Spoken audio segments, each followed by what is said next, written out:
આ છે ધારી શહેરની સિવિલ હોસ્પિટલ કે જ્યાં ગીર કાંઠાના ગામડાઓમાંથી મોટી સંખ્યામાં દર્દીઓ સારવાર માટે આવતા હોય છે.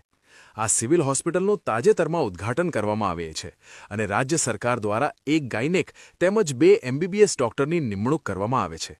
ત્યારે આ હોસ્પિટલમાં 2 દિવસ પહેલા એક બાળ શિશુનો જન્મ થયેલ, જેની સારવાર ડોક્ટર અમિત કુમાર રાઠોડ તેમજ ડોક્ટર રંગપરિયા સાહેબ દ્વારા કરવામાં આવેલ. નવજાત શિશુની તબિયત વધુ લથડતા ડોક્ટરોની ટીમે ખૂબ જ સરાહનીય સારવાર કરેલ હતી.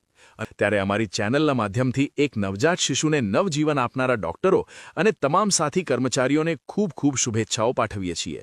તમામ સ્ટાફનો સહયોગ અને એ વખતે ત્રિરથવાણે એવું ડિસિઝન લીધું કે ભાઈ આમને બાળકને આપણે એરવે સિક્યોર કરી લઈએ, કારણ કે હૃદય બાળકનું ચાલતું હતું, બસ ખાલી એમનું શ્વાસોશ્વાસ બંધ થઈ ગયા હતા.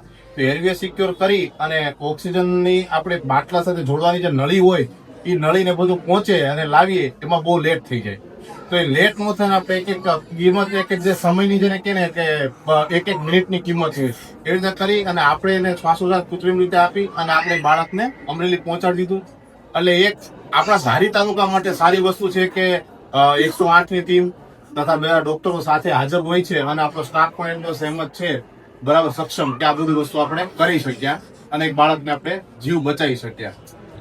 ધીમે ધીમે આપણો ધારી તાલુકો છે એ હવે આરોગ્ય લેવલે ડેવલપ થતો જાય છે અને આગળ વધતો જાય છે, જે ધારીની જનતા માટે ખૂબ ખૂબ સારી વસ્તુ છે અને જનતા એનો ખૂબ લાભ લે.